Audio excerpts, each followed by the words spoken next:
Assalamualaikum warahmatullahi wabarakatuh. Alhamdulillah, sahabat, kita lanjutkan kembali kajian membangun personality kita di segmen Jibril ini, Jabaran Ilmu Orisinil. Kita di sini ketemu dengan kata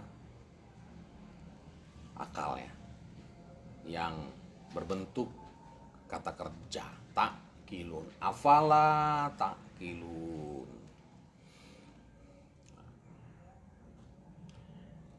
Kenapa di akhir ayat ini Allah menggunakan lafaz negasi untuk derivasi lafaz akal ini? Kenapa? Ini akan kita korek. Dan berkonotasi negatif. Jadi orang yang la takkilun itu berkonotasi negatif loh. Lantas kenapa ada dogma jangan pakai akal ketika kita sedang membahas ajaran Allah? Tidak semuanya harus menggunakan akal. Sementara semua lafaz negasi yang berkaitan dengan akal itu semuanya berkonotasi negatif. Nah, inilah mungkin propaganda-propaganda yang membunuh pikiran kita. Memang pikiran kita ini sejak kecil memang sering dibunuh ya. Udahlah, terima gitu aja. Ngapain capek-capek mikir. Sedangkan Al-Quran begitu melegitimasi, begitu mengapresiasi dan memberikan komplementasi pada akal yang begitu tinggi ya. Tapi kita selalu termakan oleh dogma. Udah, jangan pakai akal. Nggak semuanya harus pakai akal. Terima saja, imani saja. Nah, justru ini yang membuat kita, terutama saya, semakin penasaran. Apa saja yang menjadi objek si akal ini? Apa yang harus diproyeksikan oleh akal kita ini? Kalau kita lihat ayat ini, surat Al-Qasas masih di ayat 60, Allah mengatakan, wa ma utitu min syai'in famata'ul hayatid dunya wa zinatuha. Ya. Dan apa saja yang Allah berikan kepadamu itu adalah kenikmatan hidup di dunia. Ya, beserta juga perhiasan. Nah, wa ma indallah khair wa abqa. Dan apa yang di sisi Allah itu baik dan lebih lama terkena hukum relativitinya ya, lebih bako, lebih bertahan lama. Afala takkilun, maka kenapa kamu tidak mempotensialisasikan akalmu? Nah, kita breakdown ayat ini sedikit secara perbatin dulu ya. Mata itu artinya kesenangan ya. Orang menyebutnya dengan istilah negatif tipu daya. Sedangkan zuyina itu artinya perhiasan. Perhiasan dari kesenangan itu. Jadi senang dulu baru kita hiasi. Cuman kalau kita perhatikan ayat ini tidak sedikit pun memberi peluang ya, untuk kita, tidak sedikit pun memberikan kesempatan pada kita untuk memilih ya. Ayat ini tidak menyarankan kita untuk memilih dunia atau akhirat, enggak. Loh, coba.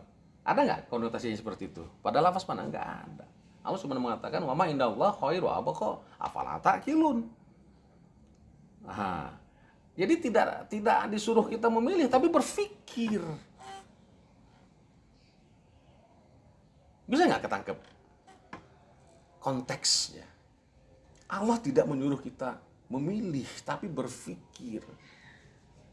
Jangan dikit-dikit di dunia, dikit-dikit di dunia, akhirat atau akhirat sesekali. Bukan begitu. Allah menyuruh kita sini berpikir.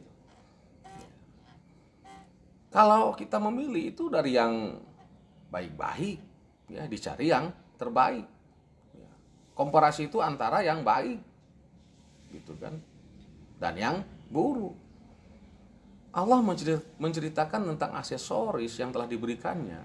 Maksud ayat ini adalah agar kita mengingat kembali asal usul kita sejak baru lahir.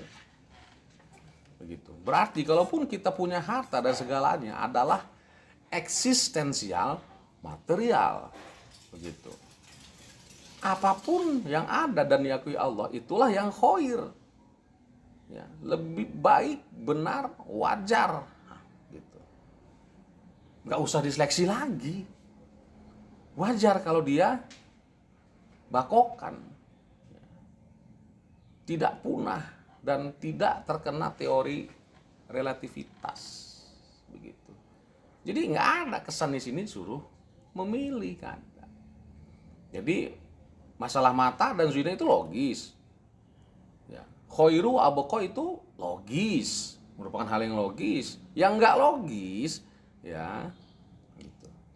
Jadi tidak logis kalau terhadap kita itu memilih di antara keduanya,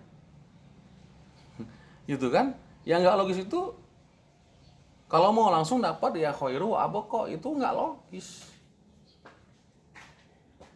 Nah, jadi yang logis itu harus kita lewati, semua itu dunia kita lewati, akhirat kita pegang janjinya.